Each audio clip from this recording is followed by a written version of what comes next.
Radio 96.9 FM, Nassau, Bahamas.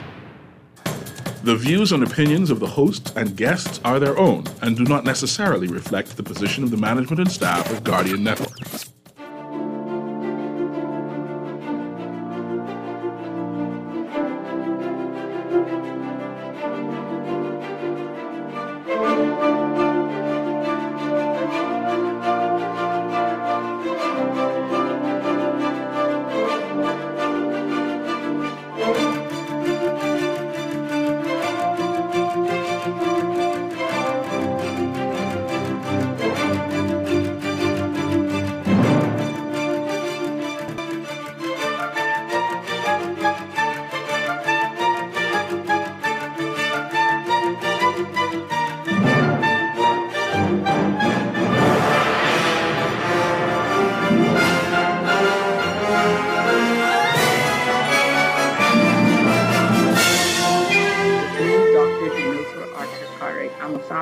Specialist, and I'm here for all things health, wellness, and things that pertain to the human society. I want to thank you all for joining me tonight on Guardian Radio. We're streaming live on my Facebook page, The Doctor is In With Me, Dr. D, Guardian Radio Live, and as well as GuardianTalkRadio.com. Interesting show. We have a little mixture of things tonight. I'm going to talk about my experience at the CIF conference forum. It was really, really good. So I'm going to talk a little bit about that. And then, of course, it's Breast Cancer Awareness Month. So we're going to talk a little bit about breast health and just to make sure that everything is going okay with everybody in that department. I hope you all are well tonight. I'm excited. I got some crazy news today, but, I consider it still good news because it's best to take lemons and make lemonade, they say, because Bahamas is a challenging place. And, we have to do the best with what we have here. But I had a really good day overall. So, of course, brought to you by Medical Concierge Services for all your medical healthcare needs. We are a family medicine clinic located in the Bahamas Heart Center. We're on the second floor if you're looking for us. You can reach us at 326-1521. or our WhatsApp 4324010. We do NHI, all types of private concierge services. So you're looking for a physician or medical assistance at your home, your office, your yacht, wherever you may be, your hotel room, we can help you out with that. So give us a call. We're also going to be expanding some services such as EKG, portable EKG, so we can come to you with those services as well.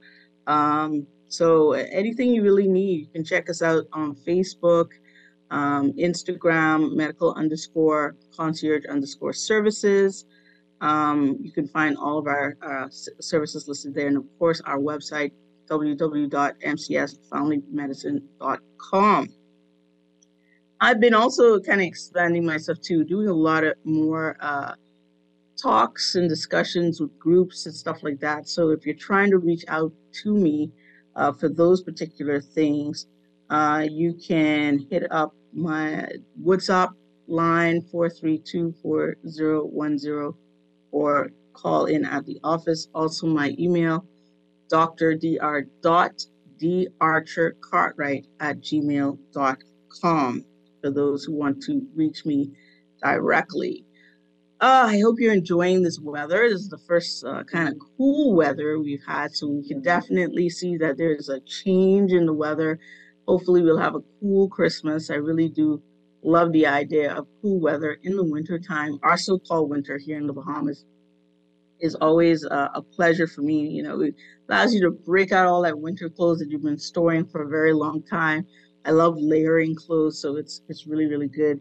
And it's just great to get out of that heat, especially if you're not traveling during Christmas time. So, it just makes the season to me feel a lot more festive if we've got a little bit of cool weather. So really, and hoping that that's going to happen. And this isn't just like a short burst of cool weather.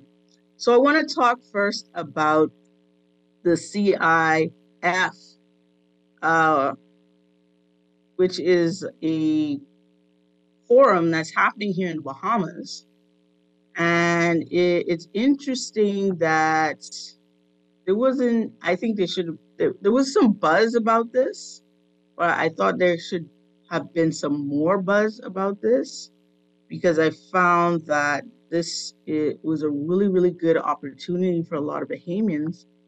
I know the tickets were a little pricey, but the Caribbean Investment Forum is happening here in the Bahamas.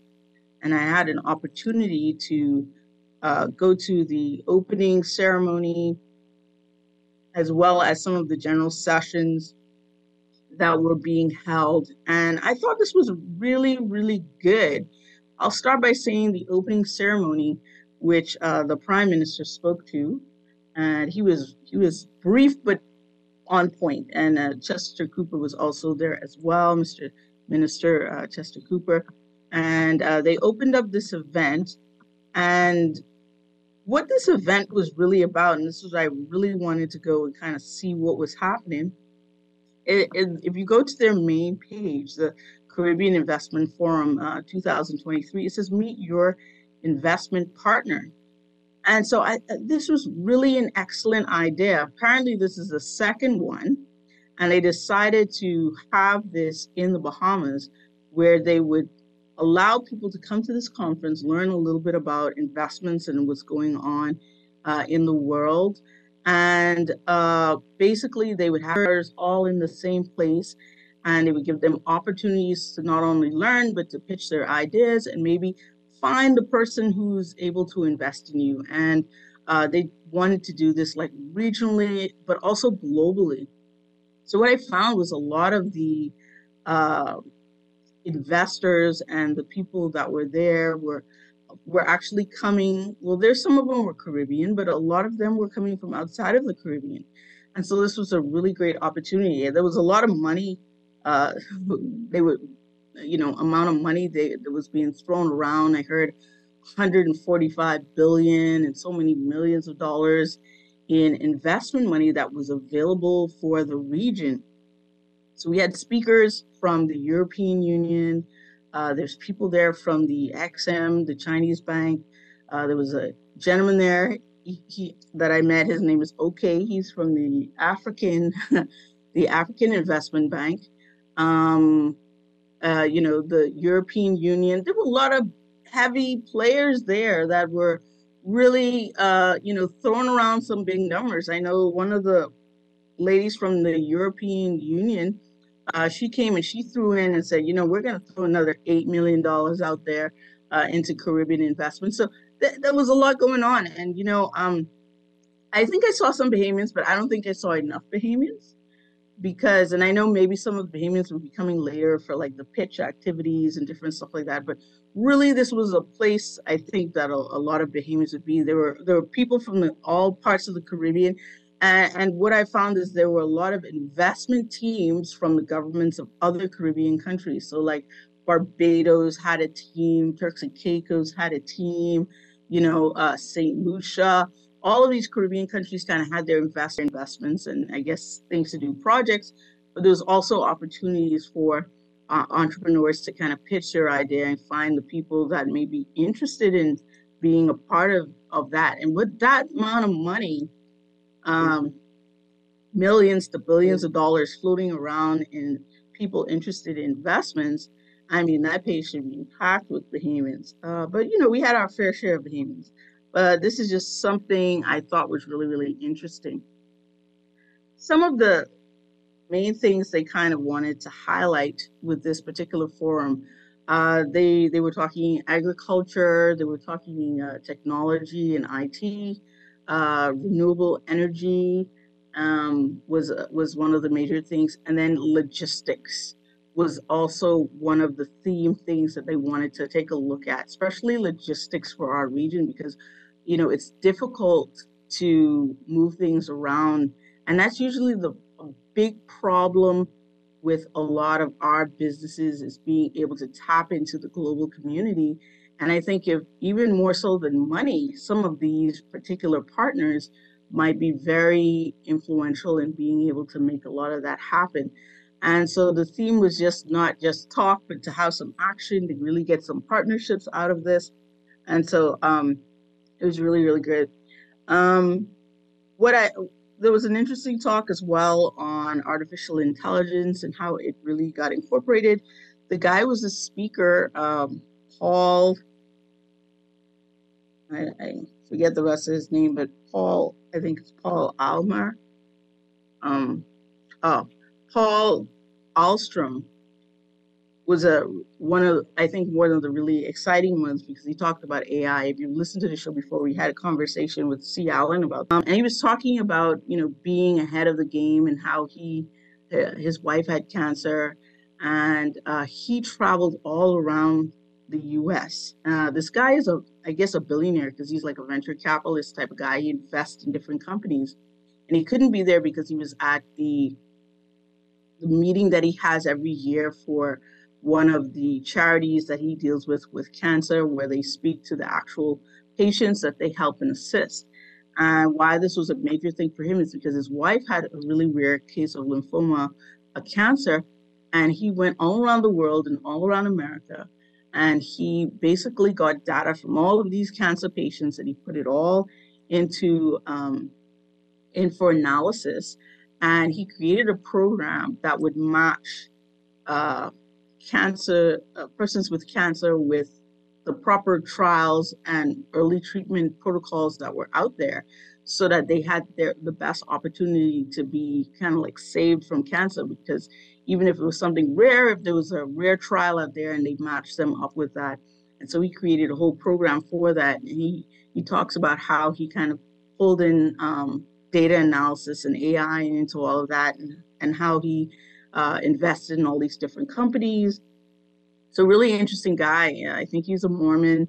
He's also the guy that owns Angel Films. That's the one that did the Chosen, the film that really made it big the other day.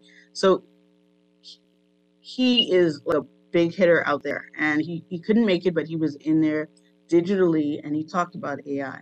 Now, some of the things he talked about in terms of AI, he talked about the fact that we should dive in, of course, that he feels like you really should get into this AI stuff. A question that I posed to him was some things that he brought up, because I find with a lot of people who are interested in AI, they kind of like, these are the problems, we're going to ignore it and just go for the benefits. And he talked about how AI was disrupting education, even at the college level, and how sometimes AI hallucinates, which means that it just goes off on a tangent, which is kind of scary. He also showed that sometimes it glitches, it couldn't spell. So something he had put on the screen, he had really beautiful graphics that he had created using AI that was a part of his presentation. And then he also showed an example of AI creating a speech for a similar dialogue that he was having. So whilst he was talking to us, he actually programmed the AI to create a speech on artificial intelligence and its effect on the Caribbean and the region, blah, blah, blah. So as he was talking to us, AI was producing its own comparable speech, which was based on our region affected. So that was very, very interesting. But then my question that I posed to him was, how do you, the other part that he talked about is how, there were so many certain jobs that were going to be eliminated because of AI, and we've heard all of this before, and how his daughter was going into a particular field, and he told her, well, your job's not going to be there in 5 to 10 years, and that she should switch gears. So the thing that I asked him was, with AI being so unpredictable, sometimes unreliable, sometimes having hallucinations, sometimes not being able to spell correctly, how do you bank on putting all of those things, including the elimination of certain people's jobs, on the back of something like that? And I didn't get like a super great answer, but I think his idea is that eventually we would clean all of that up.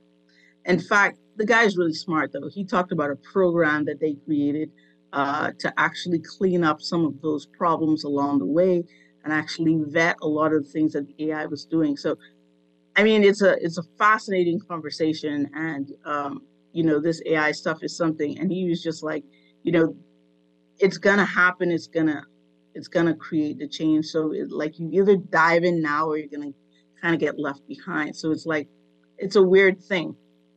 But I see where he's coming from, and he's one of those guys that's always ahead of stuff, do that well in school, but he was able to realize later in life that maybe he learned a different way, and the way that he looks at life is different than the systems would allow, and his creativity is what allowed him to eventually have multiple companies and be able to be more like an investor. So very interesting there. His thoughts were math and science were basically, the key to the future.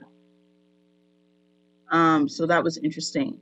Then there was a lot of stuff on green energy, and the conversation moved to the fact that right now the world is looking to invest $3 trillion in green energy. This whole idea of moving away from, non-renewable in a sense, to more renewable energy, and how that is expanding to possibly over $5 trillion in the energy sector. And this was a guy, Aaron Baringberg. He was from the EU, and he talked about the digital accelerator they had in place. So for those who were like delegates, you could go to this digital accelerator. He had spots for maybe like 50 of the first people talking about these funding and how do you get into these digital spaces. So that was something else that was extremely good. There was more talks about innovation and how innovation, excellence, and executing is probably the key to maneuvering in a lot of these different spaces.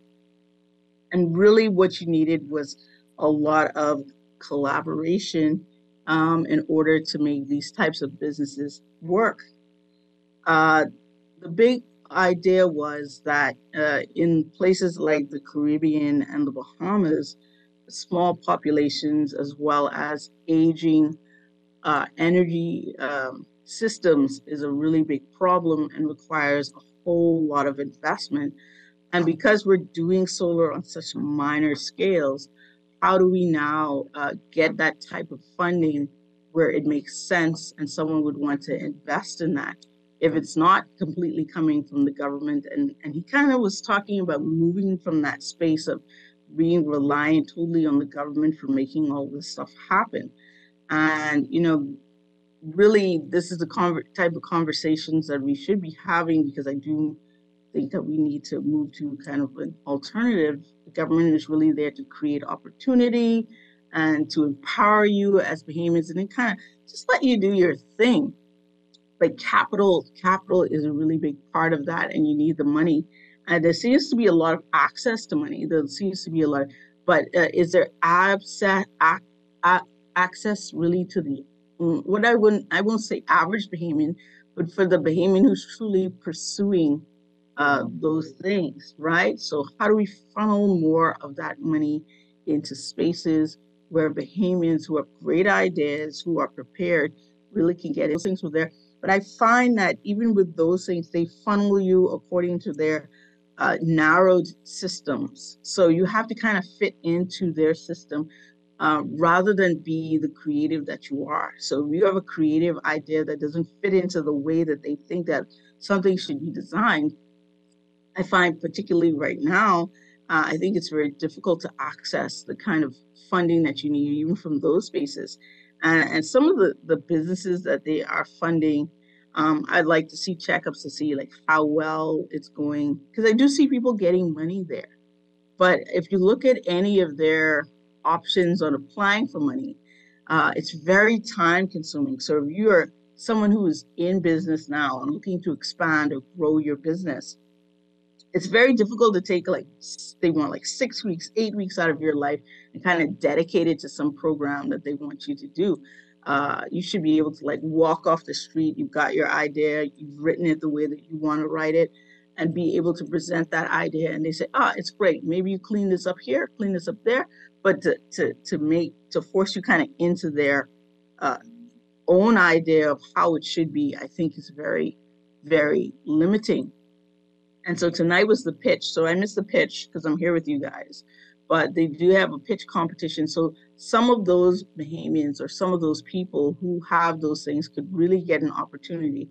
And I met an interesting guy who was connected to the forum, who said he was actually assisting people who had pitches.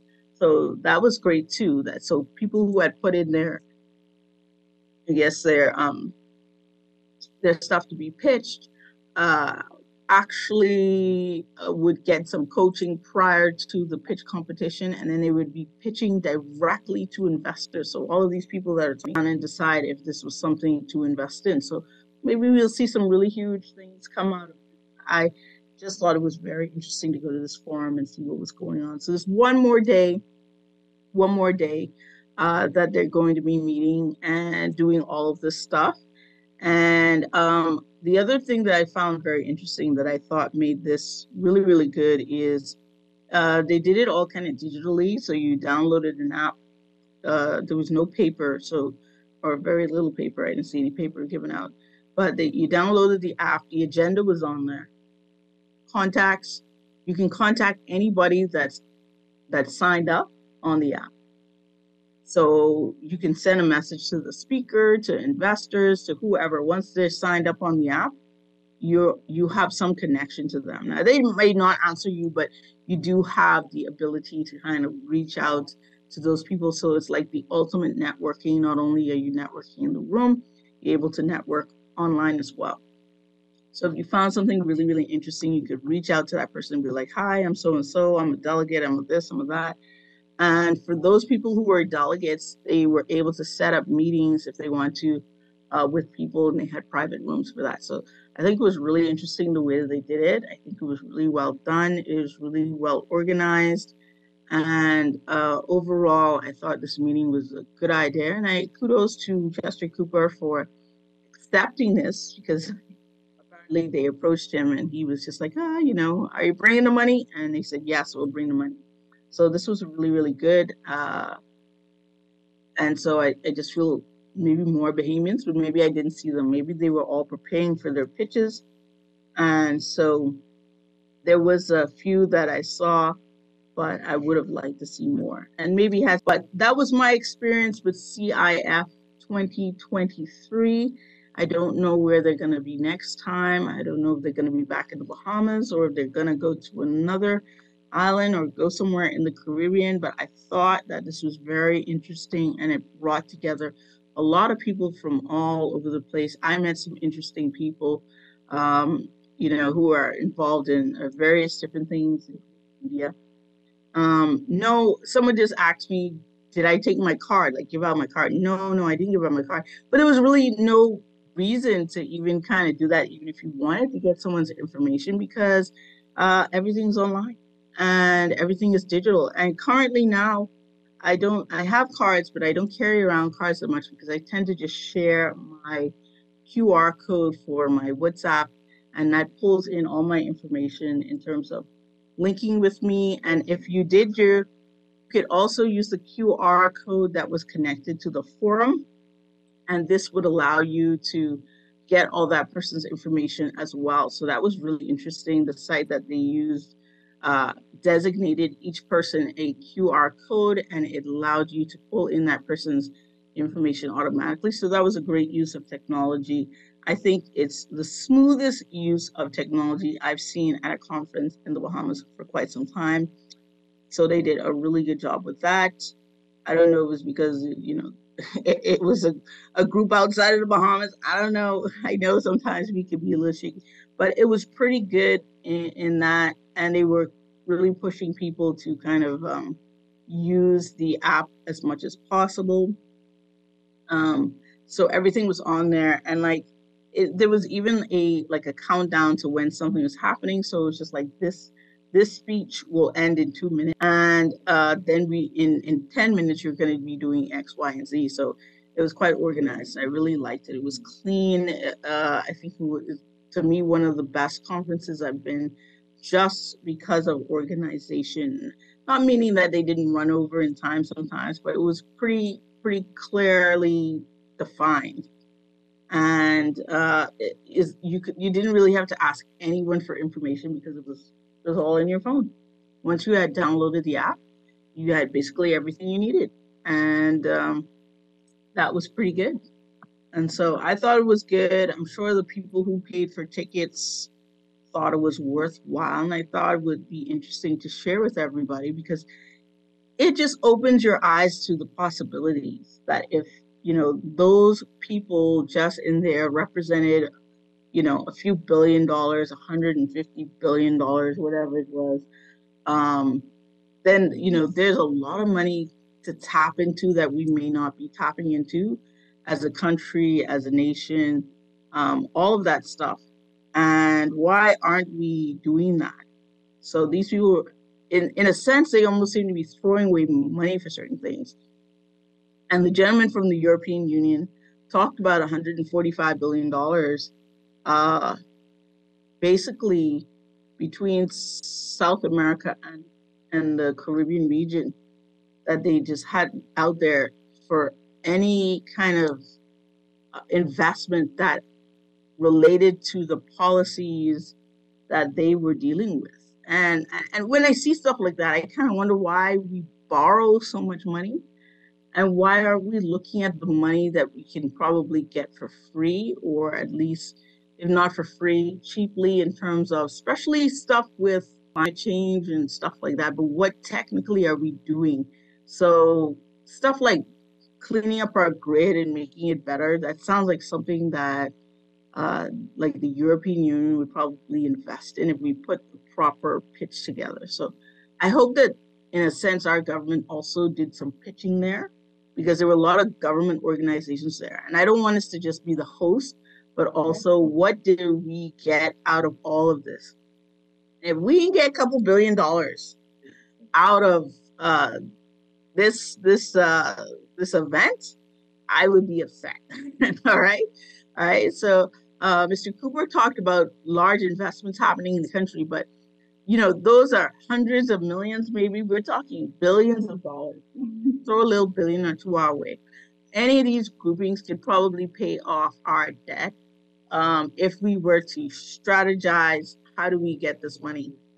And so with all that money out there, we're a tiny little place. We should have no debt, and all of our needs should be taken care of. Don't wait for carbon credits. We can sell this so many other ways. And so I hope we get a little more hip to that, and so that we can spend money on things that matter, like healthcare and education and stuff like that. All the other things we should be out there just getting that money, because there's a lot out there. And the world seems really interested in investing in this part of the world. The first day I was there, I sat at a table. I was surrounded by some Scotsmen who wanted to invest in energy and technology and stuff like that. So I just hope that we're getting something out of all of that. All right, so that was my thoughts on the CIF forum. There's just one more day, that's tomorrow, and it's been interesting so far. I think it was a great opportunity for all of the persons who went there as delegates, who went there as entrepreneurs, and it was a great chance for them to connect with sponsors and even to kind of figure out what it is that these people who have the money, what do they want? What do they want from you? What do they want to hear? What do they want to see done? And I think that was really, really good. So we're going to take a quick break, and we're going to come back and we'll talk about a little bit of health. We're going to talk about breast health, breast cancer, and prevention. So we'll be back in a moment with me, Dr. Dee Archer, on the Doctor's End.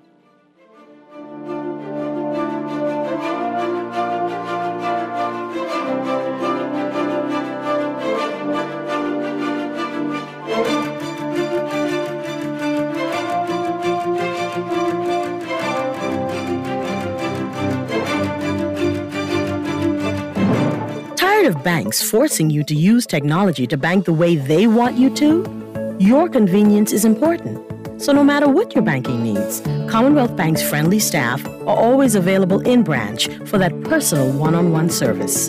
But when you choose technology, our online and mobile banking app offers you state-of-the-art functionality. The choice is yours.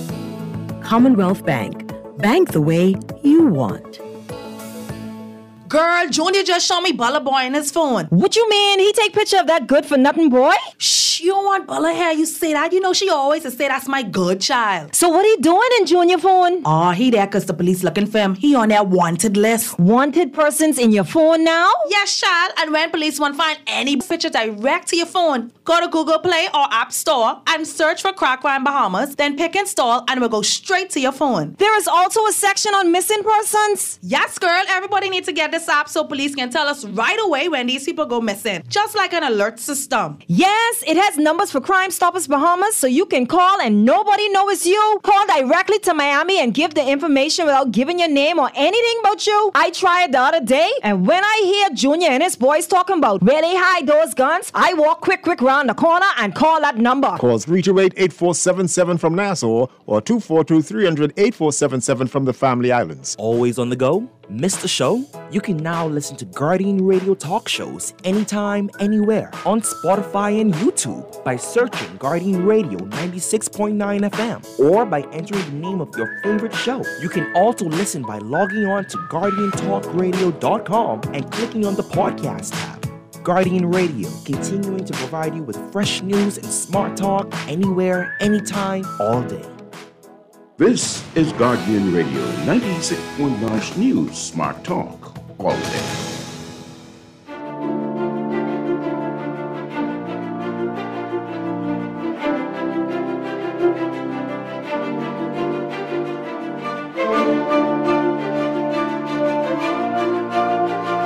Hello and good night and welcome back to the Doctor's In with me, Dr. Denotha Archer Cartwright.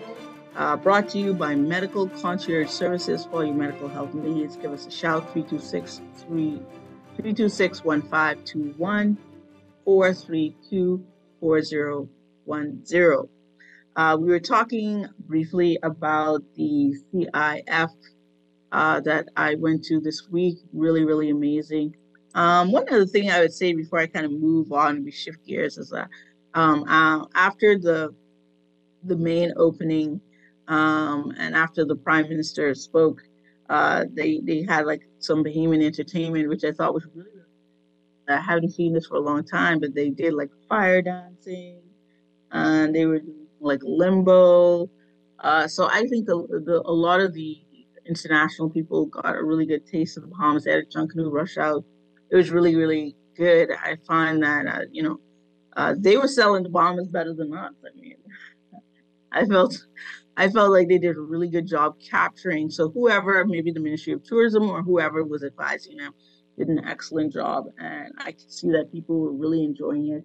They even had a little dance where they played, that song, Obey Man. And they had a guy like playing the part, and it was really interesting, right? And he was like touching people's heads, doing all kind of weird stuff. And people were smiling, and it was really good because they just get to see another side of our country that people really get to appreciate. The other thing that I heard from people were that come to the Bahamas on Nassau on a cruise ship, and she didn't really get a good feel for it. But now that she's here, she didn't even realize, what the island completely had to offer. So it was like a totally different experience. So it lets you know that when people are coming off of the ship, like they're only getting a little taste of the Bahamas, and sometimes it's not always the best. New Providence, even in general, and like she just was like kind of like blown away, like, okay, I was here, and this is not what I remember. And so it's good that people get to have different experiences. So that was really, really good. All right, we're going to switch gears completely. I'm also going to open the phone lines for anyone that wants to talk with me about that or my experience or just in general. 323-6232, 325-4316, 325-4259. So you can call in if you really want to. And so I really wanted to talk also a bit about breast cancer and just, breast in general.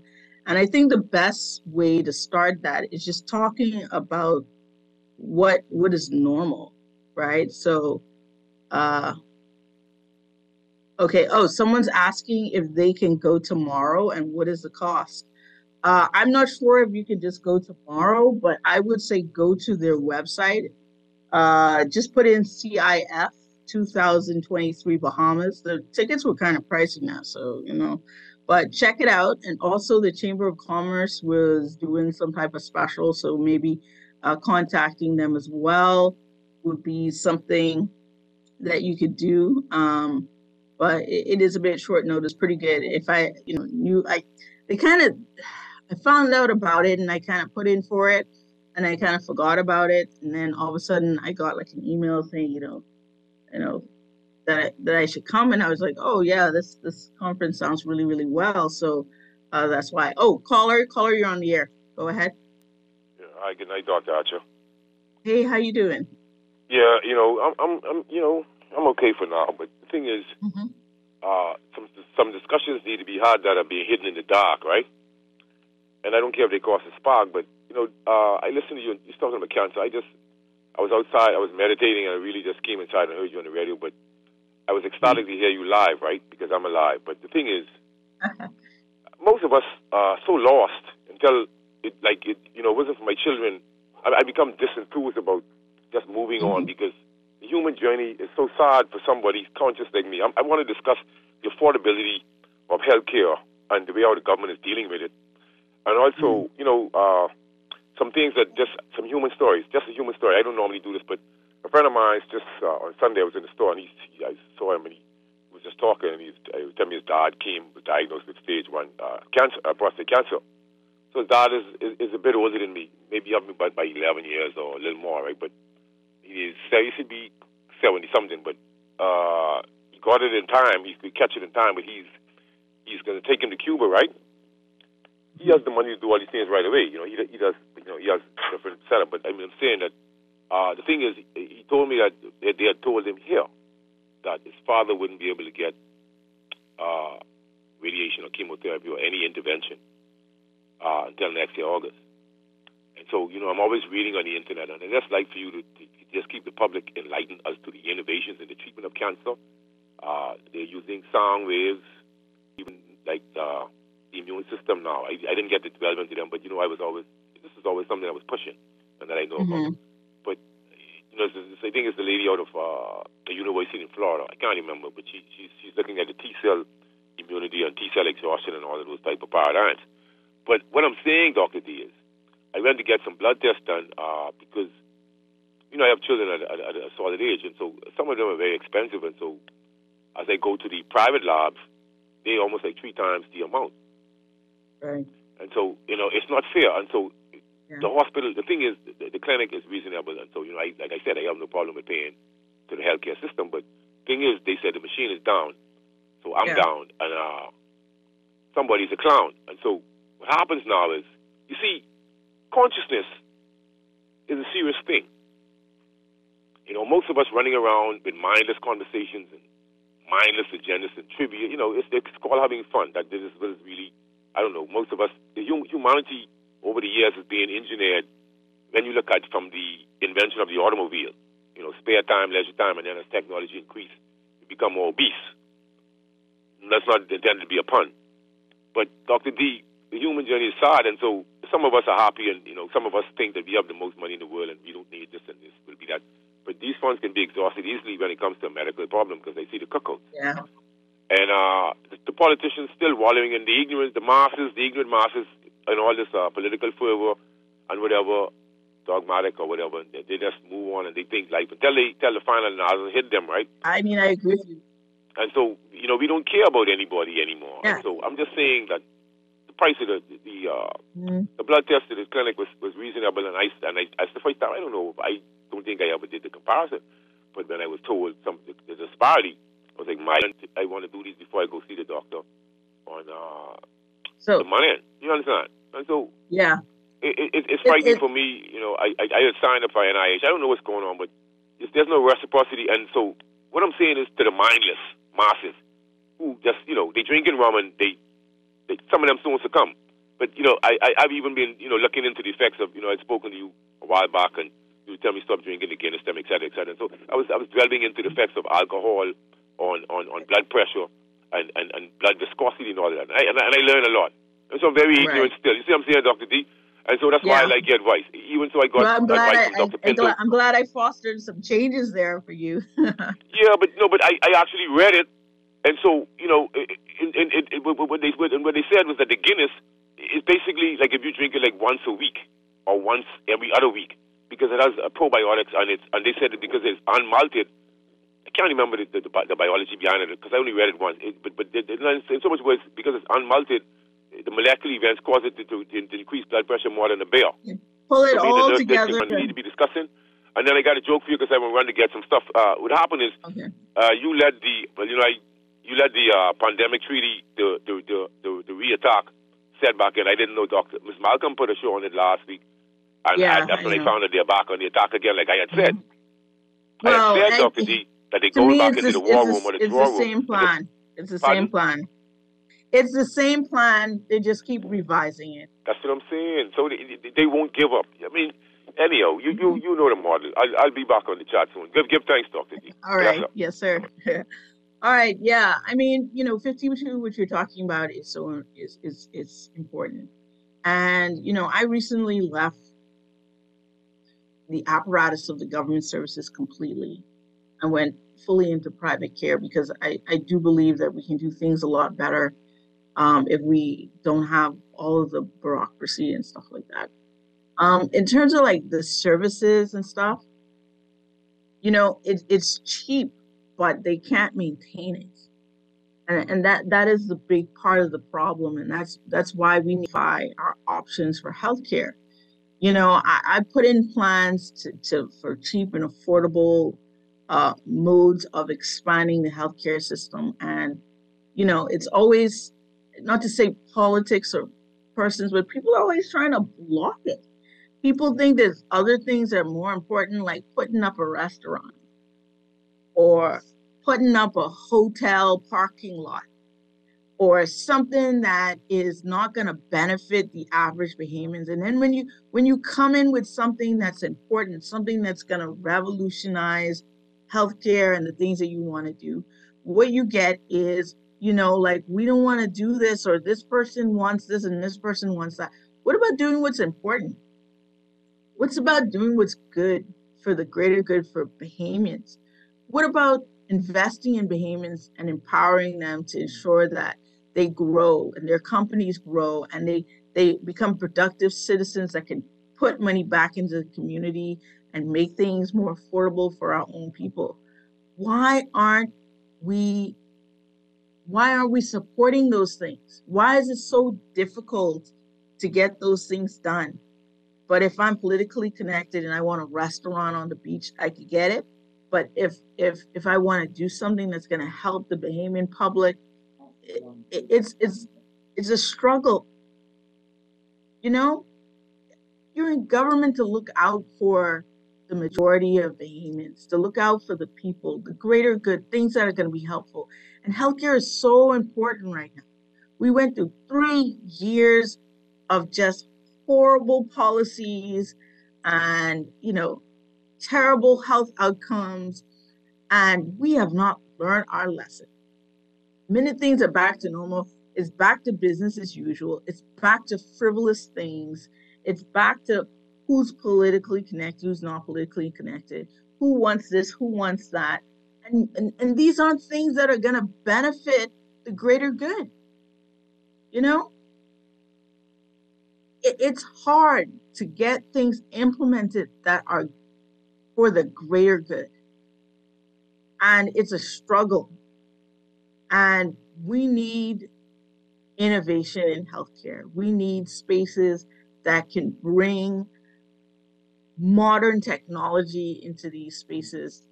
And you would think that the government, because they lack capacity and they've been struggling with doing it their way, socialized medicine, would want to support something like that. And I mean, I think some of them do, but there's always other people who are just trying to keep things back or to stop stuff for frivolous little projects that aren't important. And we need to see something better than that, right? We're just tired of all of that. But I do think that we need better healthcare. We need more affordable healthcare. All very important things to me. So I agree with you, 52.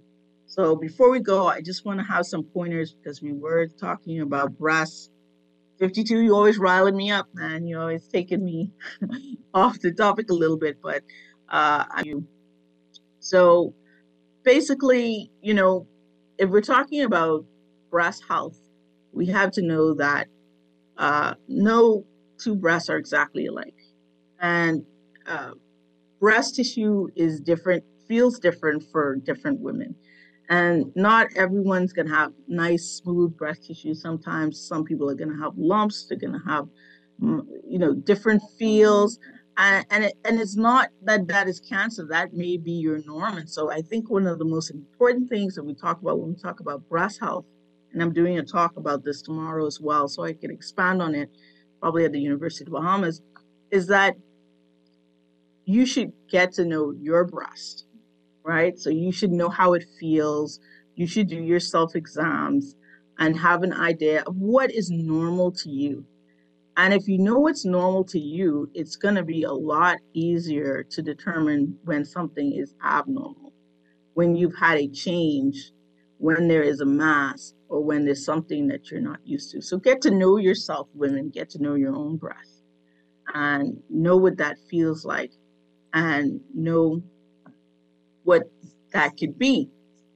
Now, in terms of breast cancer is a disease in which the cells of the breast grow out of control. Like with every cancer, the cells, your own cells, something happens and they don't die off the way that they should. They just keep growing and growing and growing out of control. And that creates these masses and different things that we later call breast cancer. And there are different kinds of breast cancer. And depending on which part of the breast, because the breast has different parts, it's made up with lobules and ducts and connective tissue. So which part of the breast gets affected determines the type of cancer that they may have. And so there are glands inside of there that make milk. So you breastfed before you know that there are glands in there. And those could become, they could get cancer in those places. And those are the glands that make the milk that go to the nipple and also the connective tissue and the surrounding areas. All of those places can be affected. And so you can have different types of breast cancer. And the two that most people would know about is what we call invasive ductal carcinoma. And that's the ones that start in those little ducts and they grow outside the ducts into different parts of the breast tissue. Invasive cancer cells can also spread to different parts of the body, and that's what we call metastasis. And that's when we talk about the later stages, when it's spread from that part of the body into other parts of the body. That's when we have like what we call metastasis. That's not very good because it's very hard to treat once it's spread outside of the normal breast tissue area and it's gone into other places. You also have invasive lobular carcinomas, and these are the ones that begin in the lobes of the breast. And they spread from lobe to lobe. They usually are close by, and these invasive cells can also spread to other parts of the body. There are other problems that you can have in the breast other than breast disease. You can have cysts. You can have little lumps we call adenomas, where they are benign. So there are other things that are inside the breast that may not be cancer. So if you've done your self-exam and you feel like there's something abnormal, don't die and say, oh, I'm not going to go to the doctor. Say it's breast cancer. Try to think positive. Go and get it checked out. Earlier is better. It may actually be some type of benign breast disease, something simple, like just changes in the breast tissue itself. And if it's just change in the breast tissue, then, that might be normal for you. And that's aging, menopause, hormones, all types of things. And so I wouldn't get totally upset. I would go get it checked out. And so there are really 3 steps when you talk about preventative care when it comes to these types of things. And the first one we kind of talked about, which is breast self-awareness.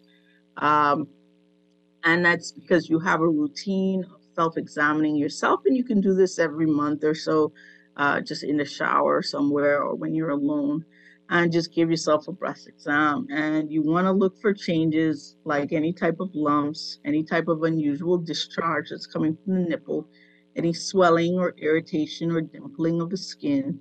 So any changes of the skin texture itself. And if the nipple itself is painful, red, flaky, or anything like that, or just becomes inverted where it goes inside and rather than poking out. These are the kinds of changes that you're going to look for. And you want to see your healthcare provider right away if you see any of those changes and kind of find out what it is. Usually the doctor will do part 2 or step 2 in all of this, which is the doctor doing a breast exam. And your physical exam can include a clinical breast exam by a healthcare provider. And you can get this done once a year if you're getting a full physical exam, or if you have a family history of, and you can get that done between the ages of 29 and 39. You can basically start having the doctor do this every year to every 3 years. So it doesn't have to be every year, but you should try to do it after the age of 40.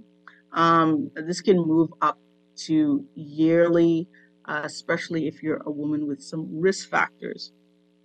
And then, so you yourself do your breast exams, then you have a doctor who's going to do that maybe once every 3 years.